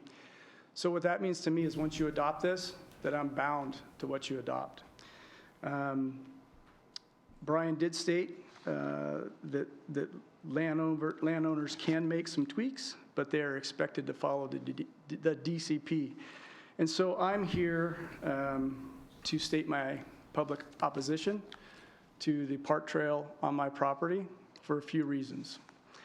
First, Canby City Code would require me today to dedicate up to 0.1 acres of property to parkland or pay STCs. This plan requires me to dedicate about a half acre of property, which goes beyond the code, and I believe that's beyond the ability of the City of Canby to require. And so I think it would be going against my property rights and the City of Canby Code to accept a DCP that requires that size of park on my property. Furthermore, I own 12 acres, so I have my part of my property is up on the top of the hillside, inside the UGB, and most of it is outside the UGB down below. If a park trail was put through there, I would lose full access to the lower portion of my property. And again, that is not something that I would be in favor of, and something that I don't think the city of Canby has the authority to block my access to that portion of property. So again, I'm not against parks. I'm not against the trail per se, although I can tell you I have a beautiful property, a beautiful view, and losing that would greatly devalue my property, in my opinion. It would devalue it as soon as the DCP was accepted, I believe, and it would devalue it in the future. And so I will fight to protect those rights. So I think that's it, unless you have any questions. Any questions for Mr. Scott? Thank you very much. Are there any other opponents? Are there any other folks that consider themselves neutral on the matter but would like to speak? Is there any rebuttal from, yeah, looks like there's some rebuttal. If you, for the record, just state your name and address. Once again, Gordon Root, Stafford Development Company. So I'll address both Ed's and Tom's comments. Part of it is the evolving process of what occurred here. At one point in time, I was in fact in contract with McMartin Property, and that fell apart. But during that point in time, I did go to lunch with Ed over at one of my favorite spots over here in town, and we talked about what he would like to have happen with that property. At that point, he thought that, well, you know, he was a builder and he might want to trade some of that 1 acre lot for his property for some finished lots, which was fine with me. And that when we were designing the McMartin property, when we had the economic interest in it, we had a different road pattern than that. So you may want to have Tucker be able to comment on that as well. So the homes on 13th, both Tom and Ed brought up, that is a neighborhood street. It is a residential street. Code specifically states that, yes, you can have driveway access off of it. And the driveway accesses actually act as traffic calming. Any of us, when we're driving down a neighborhood street and their driveway's there, while, you know, we're blurring a little bit here of the subdivision application versus annexation application, that people slow down. And it is, if you look at the people, if we start at the, you know, at the lots, if you go past the first three, you're going past one home, 2 home, 3 home, 4 home. You know, there's progressively lesser homes you're crossing there, coming onto Fur, and you know, it's the roadway classifications. And if the city elects to, this body, the city staff or the city council elects to change the classification of First Street, then we need to design a different product and a different layout for Fur. At this point, we went with the classification of the roadway, what it is, and it permits homes to front Fur, just like drive around anywhere in town. There's traffic that goes in front of homes, because that's how we all get out of our driveways. I mean, they're everywhere, and if you look at various roads in town, I mean, there's thoroughfares that have driveway after driveway after driveway after driveway, you know, arterial streets. So it's all about roadway classification there. The road alignment on Ed's property, you know, like I said, that's something that I think can be better addressed by Tucker Mayberry as far as when, how, where, but it's a concept of how that can be developed. Ed spoke today that he likes larger lots. That would provide access to a large lot. So, you know, it's all a matter of engaging in the conversation to make certain that the outcome prior to subdivision incorporates what Ed would like to see. I did talk to Tom prior to noticing of the meeting. He was on our notice list. And I talked to Tom right here in this room when you heard his apartment project right over here. And he told me at that point he didn't want to annex.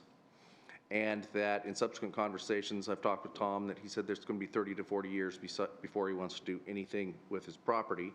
So we had to give a shadow plat on anything, what, better than a quarter acre or half acre? You have to shadow plat it, so we said, okay, here's some lots or how it could be accessed in the event that at some point in Tom would want to develop his property. Myself, I've seen Tom's home. I like Tom's home. I like his setting. If I was him, I wouldn't want to develop that property. It's a nice place to live and enjoy his view and the 12 acres. But it's a code requirement that we had to show some sort of lot configuration on his property, even though I believe, and he believes, as he stated to me, that it will likely not happen in our lifetimes. As far as the park and trail on their properties, we heard that, and which is why we came up with this alternative plan. And I understand their points, and therefore you are looking at the alternative plan that we submitted to address those concerns. You have any questions?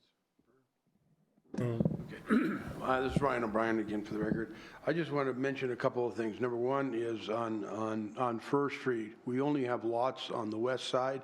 There's not going to be any houses that front on the east side because of Hope Village project, and you can see the layout with the development in front of you. And I did just talk to Tucker Mayberry, and maybe Brian, you can point to that, but it's on D Street, which is on the just exactly east of Netter's property. D Street, you go further south, and just go to the right a little bit. Nope, no, the other direction. Go to the east, down. Go to the east. Keep going. Go one more street, well, to the street, right there. No, you passed it. Go to D Street, which is right there. You got that. That can go straight up to the north, up to 18th Avenue. And we can eliminate that east-west access that goes through the property. And then where the right-of-way ends on First Street, that can be a cul-de-sac, but between Nutter and Scott, they can work out whatever they want to do, because the existing right-of-way goes right down to Tom Scott's property. So that street, D Street, can go north-south. Tucker Mayberry has no problem doing that, and that would eliminate the problem that they addressed about having a street, Mr. Nutter talking about a street going through his property, and then they can work out their own access arrangements later. And then the last thing is the transportation plan indicates First Street and L Street both as local streets, and there's no prohibition of fronting houses on local streets. And I think I think that the testimony of about houses not being on a street rather than backing up to the street, I do think traffic just goes a lot slower, as Gordon mentioned. So, and it looks better too. Otherwise, you have this walled community, and it doesn't look that good. We are doing that. We're backing up onto Elm Street. There's only reason is because there's a fairly significant grade differential, and it works out better for our plan to back up to Elm Street. But we think it's a good idea to front the houses on First Street. And secondly, all this will be addressed at the subdivision stage, which will be the next step. So the concept plan is just a concept. Streets can change around, things can move, but I think it's just a general idea. I think the main purpose was to be able to get main accesses east-west and to show where parklands are going to be, and that a general idea of how the street layouts can be, so we can do a utility plan. That's the main purpose of what we did. So that's all I have to say. Oh, one more point. The city at any time, the city council can make a decision on a four-way stop at Fur and 13th Avenue. I mean, it doesn't have to be from our subdivision. I don't think it even could be conditioned with our subdivision because it doesn't meet warrants. We checked with our traffic engineer today, said it's not even close to meeting warrants for a four-way intersection. But the city council's got the ability to make that a four-way intersection if they feel that it's necessary. It's out of our hands. I think it's probably even out of the hands of the planning department. It's really a city council decision. Thank you. Any questions? Any questions? Thank you very much. Thank you. Tom, can I have you come back up here and explain to me once again I'm not quite sure. I wanted some clarity on how much land you could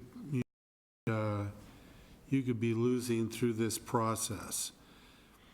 Well, as it says in the DCP, it's 35-foot wide strip of land across the bluff, which is that dotted blue line there. And so that caps out to about 21 or 22,000 square feet of my property. And the requirement by code is about 4,500 square feet. And so, again, I believe that the city of Canby cannot require me to arbitrarily give more parkland than is required by code. Can they take your land through eminent domain? Could they do that? Question, and so I'm sure they could try.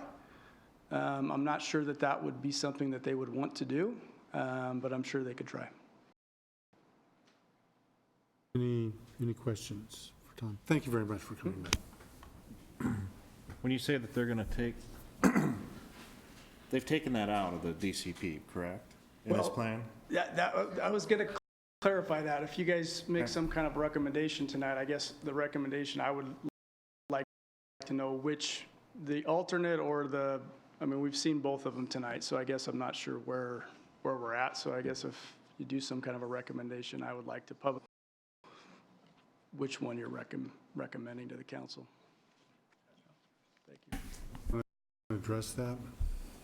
Yeah, I can address from staff standpoint that the original submitted master plan by the applicant, which is this one that you're looking at, that shows the 35-foot wide pathway generally going along the river and across Eder and the Tom Scott's property and then on further to the northwest, is the plan that we advocate for because it's the plan that we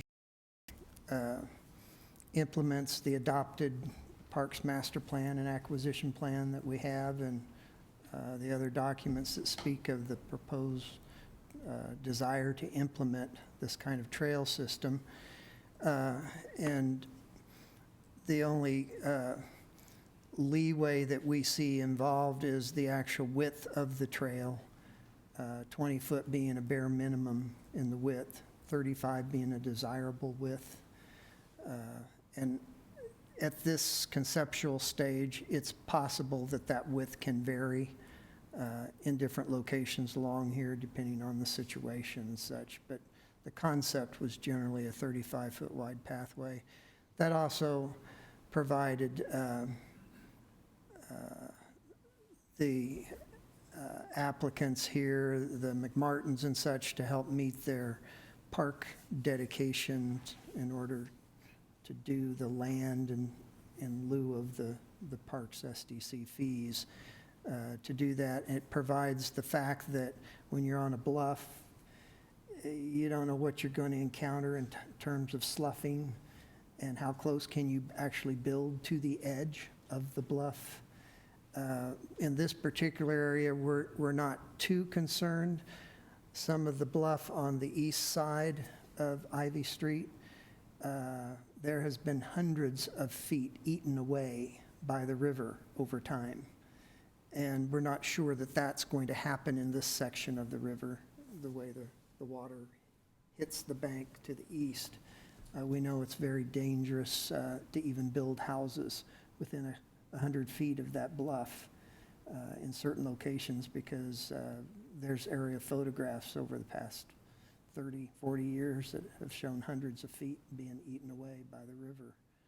So that's one of the issues there, is just the stability of trying to construct a future trail and how close can you get to the bluff. Trying to think what else I was going to say. Oops.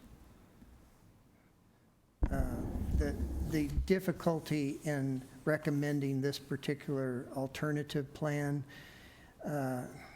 is really just the lack of not having a label down here indicating that what they're showing here is reality. If the Tom Scott and Netter properties aren't annexed for 30 years, let's say. And at some point in the future, the city does expend funds and constructs a trail down the sidewalk along South Ivy, veering off into a separate pathway that goes along the river. By the time you get near Netter's property here, you're going to use this connection right here, and you're going to go up one of these two streets to eventually get back to the trail that can continue along the river until these properties come into the city. And so this map represents and labels a temporary pathway going on the sidewalks along these local streets until you can get to the park hugging the river again.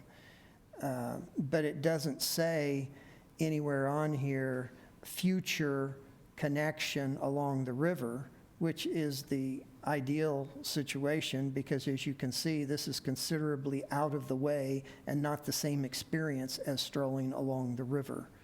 And so we just think it's a better idea to at least label that when it can be obtained a future trail. But if you do that, it's not really any different than the just showing the plan this way and recognizing that until it is annexed into the city and or developed, that there's not going to be a trail in that location. But we don't have, for Mr. Netter and Mr. Scott, we don't have any they don't have any clad in stone assurances that their property won't be taken away from them. I can appreciate that, you know, how desirable it would be to have, you know, from the master plan point of view, that we have the emerald necklace around there, but the emerald necklace turns into a noose for those two guys. So one of the issues that Without compensation, I might add. yeah, one of the thought processes when we discovered the opposition that Tom had was the idea of narrowing the trail would give it a much closer percentage to what will be required by ordinance to be dedicated in place of paying SDCs if that property was ever annexed and developed. And so it is possible to get much closer to that by narrowing the trail in that area. And so then it's just a matter of, do we want to complete the emerald necklace without a gap? And if so, then we request park dedication in accordance with the ordinance in the amount that the ordinance asked, rather than a bit more to give us that flexibility in a 35-foot wide. The other thought process that had gone on is the fact that we recently did the concept planning process for North Redwood. And in that, it was all about trying to figure out how to handle parks where you need a park, where it's desirable to have the park, and in that case, it was protecting a stream through the middle of the property and the benefits of protecting the wetlands and such. And knowing that some property owners are dedicating a much larger portion of their property for that community good than some of the others, and that particular planning process there was setting up a fund, so to speak, where those that weren't dedicating any parkland, their SDCs would go into a fund that then could reimburse those that were dedicating more than their amount. And so our thought process was something like that could happen in this location as well. It's not quite the same as it was in North Redwood, because here you've got two individual larger developers doing this area and going to have control. And it's only really the Tom Scott and Netter properties that have any park associated with them and aren't participating at this time. The other two developers worked it out. It just so happens they've got about equal amounts of park land dedicated on their two sections of this DCP area that they're working on, or in a ratio to the size of the area that they're dealing with. But unfortunately, that's not including how to deal with the two property owners that also have parkland that's not participating right now. So that has become somewhat of an issue. And I'm not sure if we're at the stage of having come to an agreement on if we can implement a funding system that could reimburse if we were to ask for, by adopting this proposed plan with a 35-foot wide pathway, and compensate for that extra amount above and beyond what the ordinance standard dedication would be. But there is a potential for doing that, and we're not talking about an awful lot. It's not a big difference. And so, I mean, we had a short conversation with the applicant about that and whether they could work something out to at least provide a compensation for the potential eventual dedication of the additional land area for parks that's somewhat above the ordinance dedication. And I haven't even calculated that to verify myself, if that's true, what it would amount to. I have a kind of a multi-part question, and apologize if you touched on it already and I didn't understand, but I'm curious if this is maybe just a matter of semantics, or later on if we could, when Mr. Netter and Mr. Scott decide to develop their property, I imagine based on their professions that they might do that themselves at some point someday. Could we at that point then require the continuation of that trail? And if that's the case, do we even need to determine? Well, yes, we could, but the thing is, we're not following the specifics in the annexation DCP ordinance. When you annex property and it says if it's in this defined area, we need a plan that addresses all the property in the defined area. And so it's like we're specifically eliminating one or two property owners from participating in the adopted plan at this point. And so are we really following the specifications of the annexation ordinance unless we have a plan that addresses all the properties in the defined area and not excluding one or two? Because we could just have a DCP for those that are proposing annexing right now, and then we can have a new DCP or an expanded and modified one when next year when another property owner wants to, but that's not what the ordinance says. It says you're supposed to have one plan that makes logical sense. And obviously, if you're dealing with 12 or 20 different property owners, you're not going to satisfy every single property owner 100%, as you saw with the Redwood Landing, where those that it surrounded hired their own engineer, came up with their own subdivision plan, and we contrasted that plan with the one that was proposed. And one plan gave one property owner 5 potential future lots rather than 4. You can't maximize every single property owner's potential developability of their property. But you can work, as Tom Scott indicated, throughout the entire process until he feels reasonably sure that this plan is as good as any.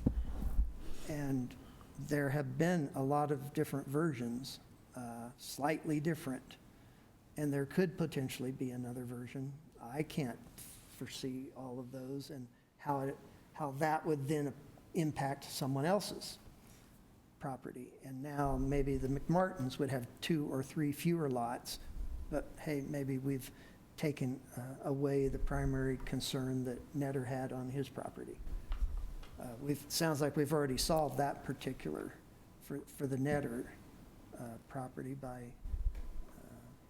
already agreeing to a potential solution for that.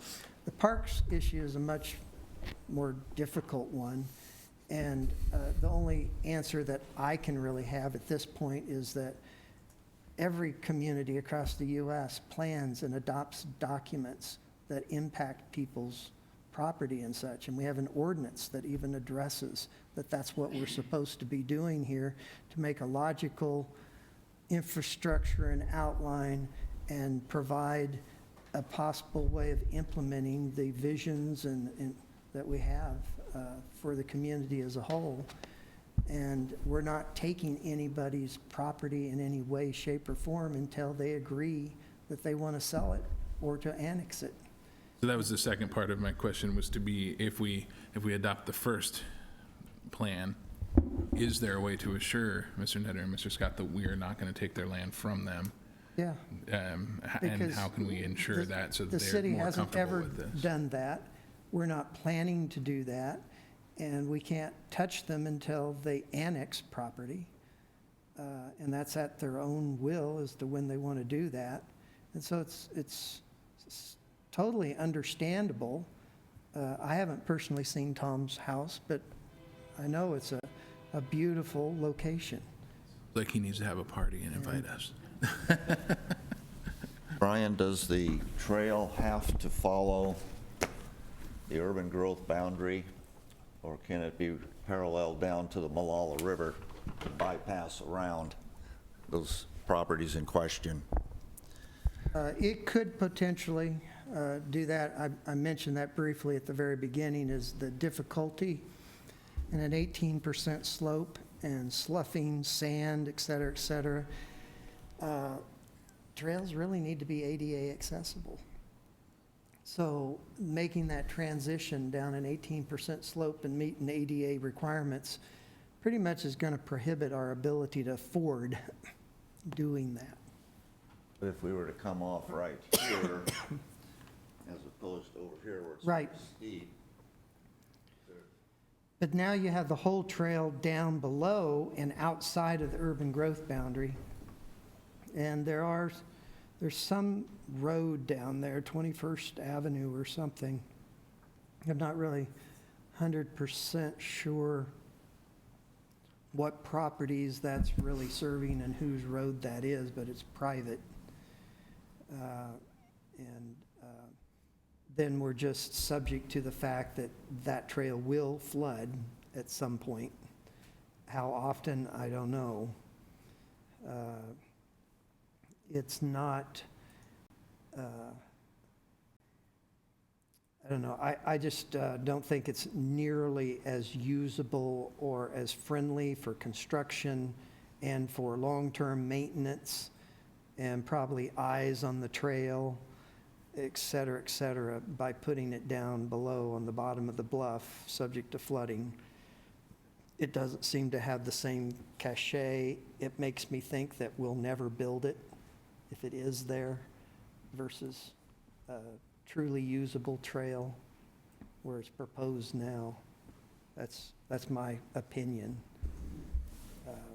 And as I mentioned before, we are not asking the applicant to participate in any construction activity towards the parkland open space that they're proposing to dedicate. That'll be something that we choose, the city, over time, whether we spend the SDC money that we collect on making that trail a priority. And we may not until we know that we can find the gaps or be able to have the gaps closed. It's possible that this is one of the reality points where we can't reasonably make that connection there, and that the other map that was proposed that becomes the permanent connecting point, because we have to make connections in other parts of the city to achieve this emerald necklace. We can't have it ideal all the way around the community.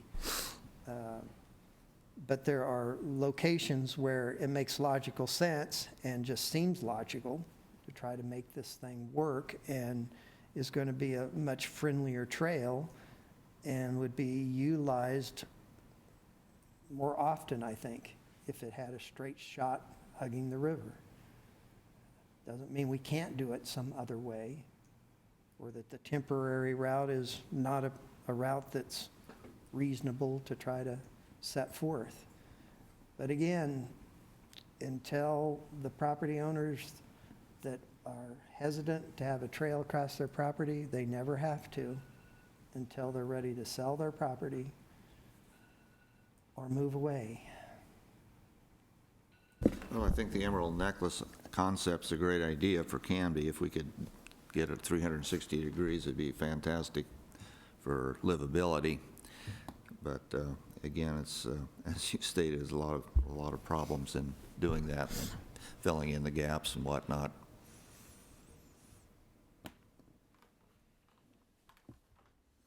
Eric, you have any comments? No, I think as long as we have insurance, I mean, it makes sense. It's not even annexed in, so, you know, until that property owner wants to annex it in, it's not something the city can even look at.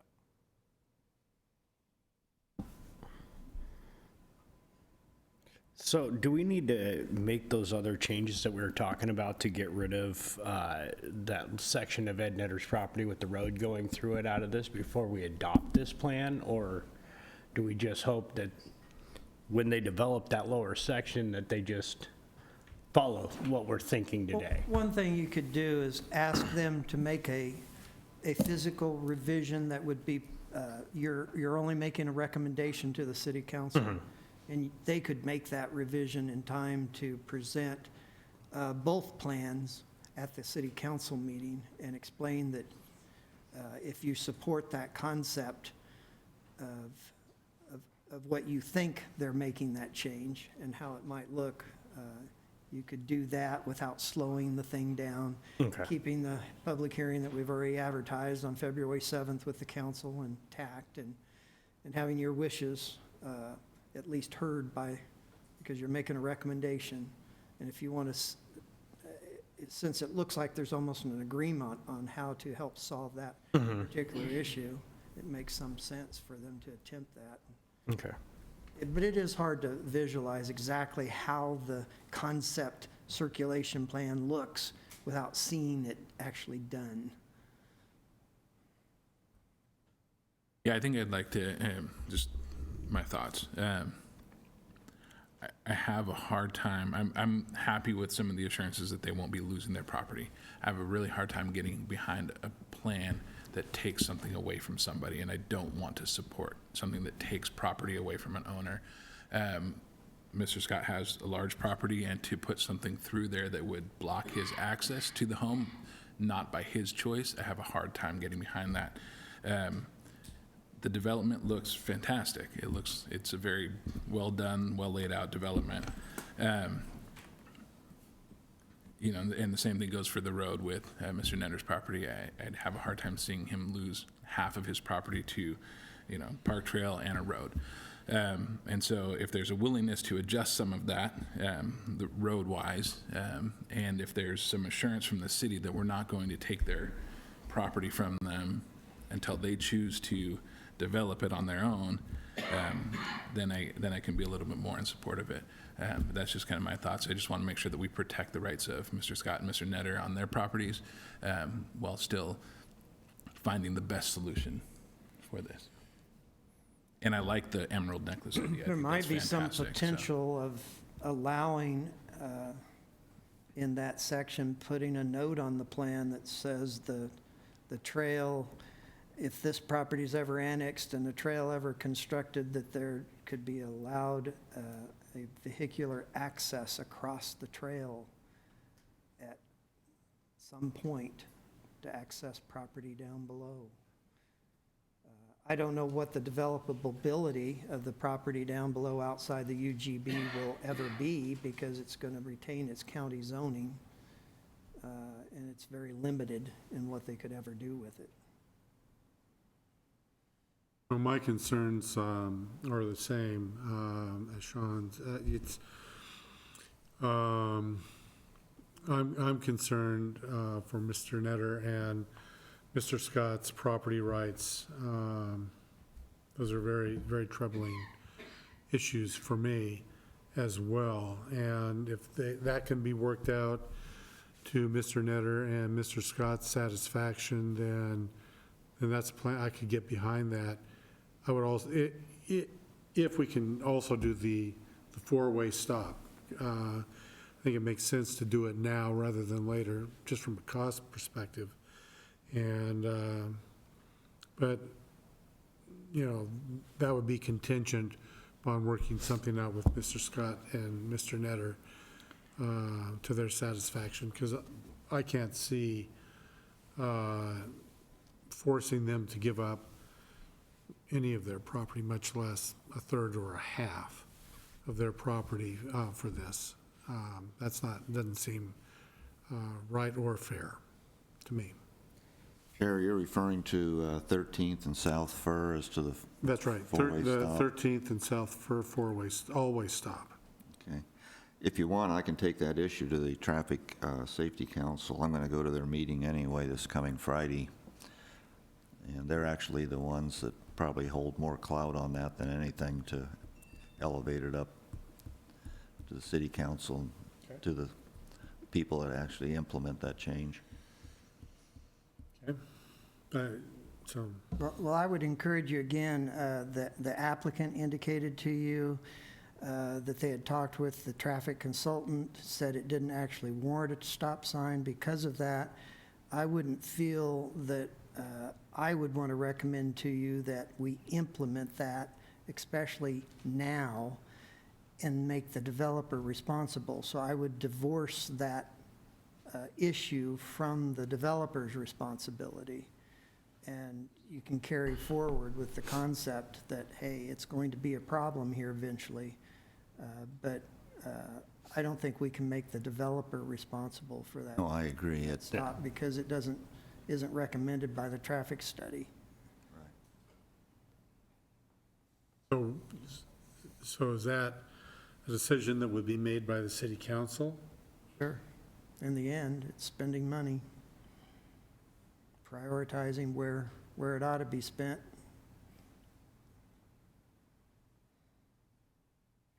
Any other thoughts? Well, again, I have one thought. I heard the comment come up that growth is inevitable or something, and yes, it is. But again, do we want to go back to the point, do we want to look like a Gresham or a Hillsborough? And I think Canby is very proud of the fact of its livability, and I don't think we want to give that up easily. So, anybody want to make a motion to approve or not approve this? Mr. Sarlet. Chair, I recommend that I would like to see the alternative to the streets that we had talked about, rerouting that street a little bit to try to alleviate some of these problems. What would that entail to do that? Do we have to go back to the drawing board and reinvent the wheel, or? I think what Brian was trying to get at is we go ahead and approve with the recommendation that they make those changes before they go in front of the city council. Because otherwise, we're going to have to meet in 2 weeks with them, and it's going to delay their meeting with city council. Sound good to everybody? Okay. And then I think I'd like to also add in there that maybe we could put on there for the section of trail that we're leaving out, maybe there's a notation for future reference of potential connection point, but not a definite clarification on that. So Yeah, that I think that's it's something you could do. the concepts there that we could eventually, if it works out for them when they develop to connect that trail, but not forcing it through. Things could change over time, and there'd be at least that recognition that there was a thought, because somebody's going to look at that and say, well, why didn't they just put it straight across?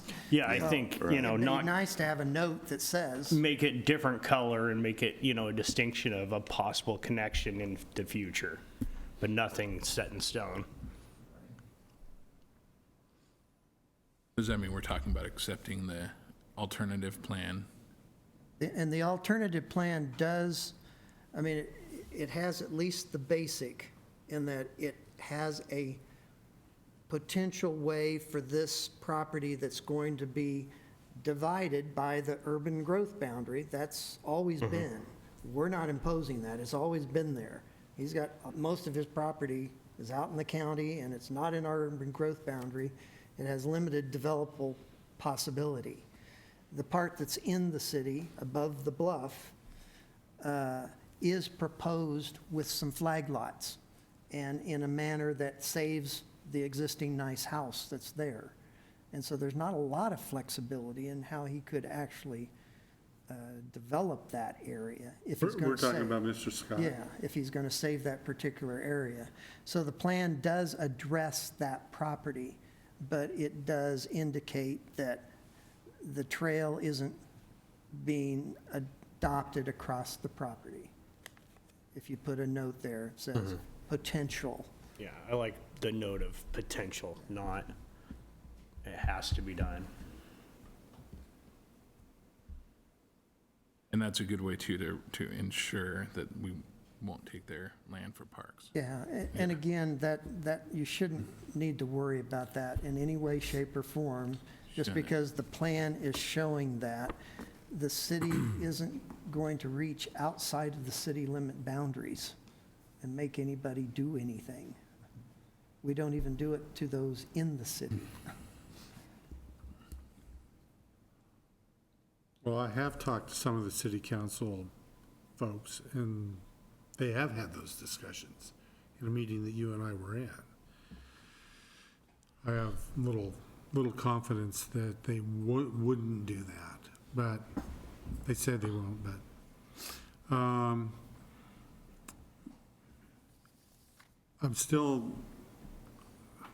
get behind the alternative plan. I'm still concerned about Mr. Scott and Mr. Netter's property rights, but they're in this, they're developers and they know how to fight these battles themselves. I would still recommend, despite what our traffic people have recommended, that the always stop I think is a good, we're just kicking the can down the road, so I'll let you go ahead. Those are just my thoughts.